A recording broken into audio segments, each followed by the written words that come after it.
Hello students, स्वागत है आपका आपके अपने यूट्यूब चैनल वाईफाई एकेडमी पर। आज हम 12th क्लास आरबीएससी बोर्ड की एक सीरीज़ लेकर आ रहे हैं जो राजस्थान बोर्ड है उसके लिए फर्स्ट चैप्टर से स्टार्ट करेंगे।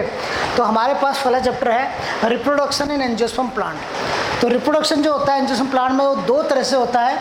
तो दो तरह के मोड होते हैं, एक एसेक्सुअल रिप्रोडक्शन और एक सेक्सुअल रिप्रोडक्शन। एसेक्सुअल रिप्रोडक्शन में एक्चुअली क्या होता है, किसी भी दो गैमेट की ज़रूरत नहीं पड़ती।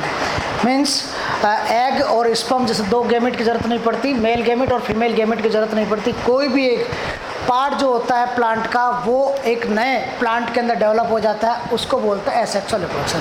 और सेक्सुअल रिप्रोडक्शन इसके बाद पढ़ेंगे अपन, उसके अंदर दो गैमेट की ज़रूरत होती है, मेल और फीमेल गैमेट की ज़रूरत होती है, वो होता है सेक्सुअल रिप्रोडक्शन। एसेक्सुअल रिप्रोडक्शन जो होता है वो विदाउट गैमेट, मतलब किसी भी फ्लोरिंग पार्ट या किसी भी प्लांट के पार्ट से नया प्लांट बन जाना, विदाउट मियोसिस और सिनगेमी। इसी एसेक्सुअल रिप्रोडक्शन को हम एपोमिक्सिस भी कहते हैं। क्या कहते हैं? एपोमिक्सिस भी इसका दूसरा नाम है। और एसेक्सुअल रिप्रोडक्शन होता है विदाउट मियोसिस, मतलब मियोसिस कुछ नहीं होता इसके अंदर, और न ही सिनगेमी। सिनगेमी का मीन्स मेल और फीमेल गैमेट का फ्यूजन होना। एक मेल गैमेट है, एक फीमेल गैमेट है, दोनों का फ्यूजन अगर होता है तो उसको बोलते हैं हम सिनगेमी। तो इसके अंदर इस तरह का कोई फ्यूजन नहीं होता, इसलिए विदाउट सिनगेमी और विदाउट मियोसिस ये जो रिप्रोडक्शन होता है उसको बोलते हैं एसेक्सुअल रिप्रोडक्शन। चलो अब देखिए, एसेक्सुअल रिप्रोडक्शन जो होता है मेनली टू टाइप का होता है, एक एगेमोस्पर्मी और दूसरा वेजिटेटिव प्रोपगेशन। एगेमोस्पर्मी जो होता है इसका मीन्स क्या होता है, एक का मतलब होता है विदाउट, गेमस का मतलब फर्टिलाइजेशन और स्पर्मा का मतलब सीड। विदाउट फर्टिलाइजेशन के सीड का फॉर्मेशन होना उसको बोलेंगे एगेमोस्पर्मी। इसमें भी किसी तरह का मियोसिस और सिनगेमी नहीं होता। कोई भी एक सेल है जो डायरेक्ट एम्ब्रियो के अंदर या एम्ब्रियो सेक के अंदर डेवलप हो जाती है विदाउट मियोसिस और विदाउट सिनगेमी के, उसको बोला जाता है एगेमोस्पर्मी। अब आते हैं वेजिटेटिव प्रोपगेशन के ऊपर।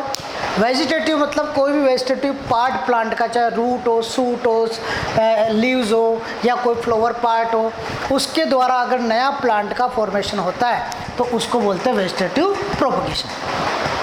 वेजिटेटिव प्रोपगेशन दो तरह का होता है, एक नेचुरल और एक आर्टिफिशियल। नेचुरल जो नेचर के द्वारा अपने आप होता है, वो artificial human being man made होता है, जो जिसके द्वारा नए प्लांट का फॉर्मेशन कराया जाता है उसको आर्टिफिशियल बोलते हैं। तो देखिए, नेचुरल के अंदर सबसे पहले हम बात करें स्टेम के द्वारा, किसी भी प्लांट का पार्ट में से अगर स्टेम को लेकर अपन नया प्लांट डेवलप कराते हैं उसको बोलते हैं स्टेम के द्वारा। जिससे जिंजर ले लिया तो जिंजर का एक छोटा सा पार्ट काटेंगे तो उस पार्ट को बोलेंगे हम राइजोम।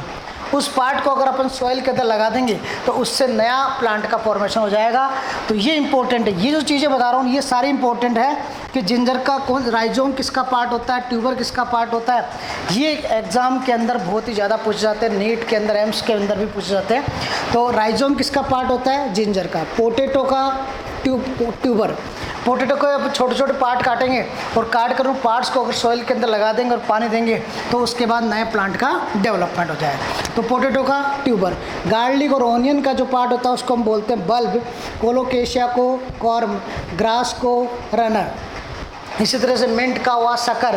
तो ये छोटे छोटे जो पार्ट होते हैं अलग अलग प्लांट के, उनका अलग अलग नाम होता है। रूट के द्वारा किसी प्लांट की रूट से ही अगर नए प्लांट का डेवलपमेंट हो जाता है तो उसको बोलते हैं नेचुरल वेजिटेटिव प्रोपगेशन।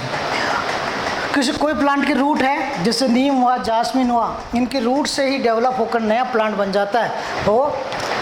और लीव्स के अंदर ये सबसे इम्पोर्टेंट है, कौन सी लीव्स होती है, जैसे ब्रायोफिलम और बिगोनिया की जो लीव्स होती है अगर वो झड़कर नीचे गिर जाती है, झड़कर नीचे गिर जाती है तो सोइल के अंदर दबने के बाद अगर बरसात होती है तो उस टाइम इनके जो यहाँ वाले पार्ट्स है, बाहर वाले पार्ट, यहाँ से क्या होता है, बड का फॉर्मेशन हो जाता है और नए प्लांट का फॉर्मेशन होता है। तो ये इंपॉर्टेंट है, याद रखना। लीव्स के द्वारा ब्रायोफिलम और बिगोनिया के अंदर किसका निर्माण होता है? नए प्लांट का फॉर्मेशन होता है। बाय रिप्रोडक्टिव ऑर्गन, फ्लावर का कोई भी रिप्रोडक्टिव ऑर्गन, रिप्रोडक्टिव पार्ट हुआ, जैसे फ्लावर बड ही ले लो, फ्लावर बड से बल्बिल्स निकलकर नए प्लांट का फॉर्मेशन कर लेगी। इसी तरह से हम आर्टिफिशियल की बात करते हैं कि आर्टिफिशियल रिप्रोडक्शन जो वेजिटेटिव प्रोपगेशन होता है वो किस तरह से होता है। इसके अंदर मेन हमारे अंदर 3 पार्ट होते हैं, 3 इसके टाइप होते हैं, कटिंग, लेयरिंग एंड ग्राफ्टिंग। कौन कौन से? Cutting, layering and grafting. Cutting जो होती है वो 2 तरह से होती है, स्टेम कटिंग और रूट कटिंग। आर्टिफिशियल तरीके से क्या करते हैं, किसी भी प्लांट का छोटा सा स्टेम लेकर, जैसे शुगर केनी मान लो या ग्रेप्स, रोज, कोई भी प्लांट हो, उसका एक छोटा सा स्टेम का पार्ट लेकर इसको हम यहाँ से काट देते हैं और इसको फिर हम सॉइल के अंदर अगर ग्रो कराते हैं तो वो क्या करता है, एक नए पार्ट का फॉर्मेशन कर लेता है। ऐसे ही रूट कटिंग, रूट में जैसे लेमन हुआ, गवावा हुआ, इनका कोई भी रूट का एक छोटा सा पार्ट, यहाँ से ये रूट है, रूट का हम क्या करेंगे, छोटा सा पार्ट काट लिया और उसको हम सॉइल के अंदर क्या कर देंगे, लगा देंगे। तो कुछ दिनों के बाद इस पर बड निकल कर ये एक नया प्लांट डेवलप हो जाता है। तो लेमन और गोवा के अंदर रूट कटिंग पॉसिबल है। लेयरिंग, लेयरिंग के अंदर माउंट लेयरिंग और एयर लेयरिंग, 2 तरह की लेयरिंग होती है। इसमें देखिए, ऐसे प्लांट जिनकी ब्रांचेज लॉन्ग होती है, उन प्लांट के अंदर क्या होता है, जैसे मान लो जास्मिन और मोगरा, ये प्लांट इस तरह से होते हैं कि इनकी जो ब्रांचेज होती है वो लॉन्ग होती है, लॉन्ग और थिक ब्रांचेज होती है। तो इनमें हम क्या करते हैं कि जो लॉन्ग ब्रांच है, एक ब्रांच को हम ऐसे करके सोयल के अंदर दबा दिया जाता है, इस तरह से सोयल के अंदर दबा देते हैं और इसको, इसके ऊपर सोयल लगाने के बाद, यहाँ सोयल से दबाने के बाद इसके ऊपर हम क्या करते हैं, पानी डाल देते हैं। कुछ दिनों तक, 8 से 10 दिन तक इसको छोड़ देते हैं। उसके बाद धीरे धीरे यहाँ से कैम्बियम से यहाँ से क्या हो जाएगी, इसके अंदर रूट डेवलप हो जाती है और रूट डेवलप होने के बाद ये एक तरह से नया प्लांट डेवलप हो जाता है और उसके बाद इस पीछे वाले पार्ट को हम क्या करते हैं, ब्रेक डाउन कर देते हैं और इस तरह से एक नया प्लांट डेवलप हो जाता है। इसी तरह से इधर इसको भी सोयल में दबा दिया हमने और उसके बाद पानी डालेंगे तो कुछ दिनों के बाद इसकी कैम्बियम से रूट डेवलप हो जाएगी और उसको फिर हम काट देंगे, यहाँ से हटा देंगे, तो नया एक प्लांट का डेवलपमेंट हो जाएगा। इसी तरह जास्मिन और मोगरा के अंदर माउंट लेयरिंग पॉसिबल है। इसी तरह एयर लेयरिंग और गूटी, ये सबसे इम्पोर्टेंट है। एयर लेयरिंग और गूटी लगाना क्या होता है, गूटी किसे कहते हैं, तो देखिए इधर एयर लेयरिंग और गूटी क्या होती है, ऐसे प्लांट जिनके थिक ब्रांचेज होती है उनके ऊपर हम क्या कर सकते हैं, एक ही प्लांट के ऊपर 2 तरह के फ्लावर या 2 तरह के फ्रूट लगा सकते हैं, पॉसिबल है।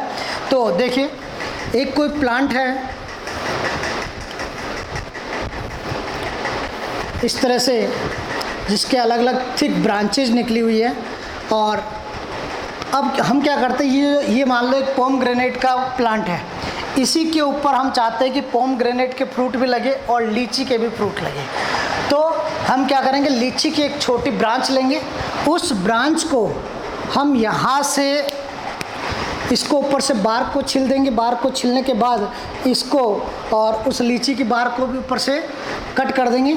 उसके बाद इन दोनों की, ये तो हो गया किसका, लीची का पार्ट, लीची की ब्रांच, और ये होगी पोमग्रेनेट की ब्रांच। इन दोनों को हम क्या करेंगे, पोमग्रेनेट की ब्रांच की जो लीची की ब्रांच है, इन दोनों को आपस में फिट कर देंगे। और ये ध्यान रखना होता है कि इनकी जो कैम्बियम होती है वो कैम्बियम दोनों की सीध में होनी चाहिए, एकदम कैम्बियम सीध में होना चाहिए, जिससे अंदर इनके अंदर सेल्स का डेवलपमेंट होकर ये दोनों ईजिली जुड़ सके। अब इनको बांध दिया, कैम्बियम की सीध में मिला दिया, उसके बाद हम क्या करेंगे, इसके ऊपर जूट का जो कपड़ा आता है, जूट के फाइबर वाले, उससे हम क्या करते हैं, इसको बांध देते हैं। बांधने के बाद इसको रस्सी से हम पूरी तरह से अच्छी तरह से पैक कर देते हैं और उसके अंदर हम डंक भी डाल सकते हैं, उसके ऊपर डंक डाल दें। और उसके अलावा जो कुछ दिनों तक जो जूट का कपड़ा बांध रखा है उसके ऊपर हम धीरे धीरे क्या करते हैं, थोड़ा थोड़ा पानी डाला जाता है, तो उसको मॉइस्ट मिलेगी, नमी मिलेगी। नमी मिलने के कारण इनकी जो कैम्बियम आपस में ग्रोथ करेगी, सेल्स ग्रोथ करेगी और धीरे धीरे पोमग्रेनेट की ब्रांच और लीची की ब्रांच दोनों आपस में अटैच हो जाएगी। उससे फ़ायदा ये होगा कि पोमग्रेनेट के ब्रांच के ऊपर ही इधर वाली ब्रांचेस पे तो क्या लगेगा, पोमग्रेनेट लगेंगे और इस ब्रांच पे क्या लगेगी, लीची लगेगी। तो एक ही प्लांट से हम 2 तरह के फ्रूट पता कर ले सकते हैं, उसको बोलते हैं हम गूटी लगाना। और फिर एक आता है ग्राफ्टिंग। ग्राफ्टिंग जो पॉसिबल है वो लेमन एप्पल और मैंगो के अंदर पॉसिबल है। इसमें क्या होता है कि कई जगह पर ऐसे प्लांट लगे होते हैं जिनके अंदर जिनके रूट का डेवलपमेंट बहुत अच्छा होता है, पर एक दूसरे प्लांट के रूट का डेवलपमेंट अच्छी तरह से नहीं हो पाता। उस जगह पर हम क्या करते हैं, ग्राफ्टिंग करते हैं। तो देखिए इधर एक कोई मैंगो का पेड़ है, उसका रूट वाला सिस्टम बहुत अच्छा डेवलपमेंट है, तो इस प्लांट के यहाँ से स्टेम को हम क्या कर देंगे, कट कर देंगे। स्टेम को कट करने के बाद ये मैंगो का प्लांट मान लो, इसके ऊपर हम एप्पल का जो ब्रांच लगाना चाहते हैं क्योंकि उसका रूट डेवलपमेंट बहुत अच्छा है, इसके ऊपर किसी और प्लांट का सूट हम क्या करते हैं, इसके ऊपर फिट करते हैं। तो इसको इस तरह से काटा जाता है कि ये इसके अंदर फिट बैठ जाए। और दूसरा जो हम पार्ट लेंगे एप्पल वाला या दूसरे प्लांट का पार्ट लेंगे, उस पार्ट को भी हम क्या करेंगे, इस तरह से काटेंगे। इस तरह से काटने के बाद जो ये वाला पार्ट होगा जिसका रूट डेवलपमेंट अच्छा होगा, इसको हम बोलते हैं स्टॉक, और इसको बोला जाता है सियोन। स्टॉक और सियोन, जिसका रूट डेवलपमेंट है उसको बोलेंगे स्टॉक, और जो प्लांट हमारे को ऊपर इसके ऊपर फिट करना, ग्राफ्टिंग करनी है, उसको बोलेंगे सियोन। तो देखिए क्या करते हैं, इसको इस तरह से काटा जाता है और इस वाले पार्ट को भी इस तरह से काटते हैं कि इसके अंदर फिट आ जाए। तो हम इसके ऊपर जो दूसरा प्लांट है सियोन है, उसको इसके ऊपर इसकी कैम्बियम को मिलाकर बराबर की ब्रांच होनी चाहिए। ये जितनी इसकी थिकनेस है उतनी इसकी थिकनेस होनी चाहिए। तो बराबर की थिकनेस के अंदर हम क्या करते हैं, इसको इसके ऊपर फिट कर दिया जाता है, सियोन वाले पार्ट को फिट कर देते हैं और फिर इसको हम जूट से बांध देते हैं और मोच देते हैं। तो कुछ दिनों के अंदर कैम्बियम की सेल्स क्या हो डेवलप होकर ये दोनों पार्ट आपस में जुड़ जाएंगे। तो यहाँ पर रूट वाला सिस्टम, जो रूट सिस्टम था वो तो मैंगो का था मान लो, ये क्या करेगा, इसको रूट वाले सिस्टम से वाटर और मिनरल्स की सप्लाई करेगा, और स्टॉक वाला सियोन वाला पार्ट था वो एप्पल का मान सकते हैं, वो बड़ा होकर उसके ऊपर एप्पल लगना स्टार्ट हो जाएगा। तो इस तरह से ये ग्राफ्टिंग पॉसिबल है जिन एरियाज़ के अंदर जहाँ पर मान लो जिस प्लांट का कोई का रूट डेवलपमेंट अगर प्रॉपर नहीं हो पाता, तो उसके लिए हम क्या करते हैं, उस प्लांट के स्टेम को काटकर हम उसके ऊपर क्या लगा सकते हैं, एक दूसरा प्लांट लगा सकते हैं जिसका हमारे को जो यहाँ पर रूट सिस्टम उसका डेवलप नहीं हो पाता, तो उस प्लांट के ऊपर इस तरह से हम क्या करते हैं, ग्राफ्टिंग करते हैं। तो इस तरह से पूरा एक एसेक्सुअल रिप्रोडक्शन था एंजियोस्पर्म प्लांट के अंदर, किस किस तरह से कौन कौन से जो मेथड है, आर्टिफिशियल मेथड, नेचुरल मेथड और एगेमोस्पर्मी विदाउट, अगर डायरेक्ट हमारे को विदाउट फर्टिलाइजेशन के सीड का फॉर्मेशन करना हो एगेमोस्पर्मी, तो इस तरह से अलग अलग मेथड से प्लांट के अंदर एसेक्सुअल रिप्रोडक्शन होता है। और इसके बाद नेक्स्ट चैप्टर जो स्टार्ट करेंगे हम करेंगे sexual reproduction in flowering plant. ये लंबा है, उसके अंदर किस तरह से मेगास्पोर बनते हैं, किस तरह से माइक्रोस्पोर बनते हैं, एंथर की क्या स्ट्रक्चर होती है, वो सारी चीज़ इसके अंदर पढ़ेंगे। तो आज के लिए इतना ही। रेगुलर सीरीज़ के लिए हमारे साथ बने रहिए, आपका पूरा सिलेबस चलेगा रेगुलर सीरीज़ के साथ। इसी के लिए थैंक यू, धन्यवाद।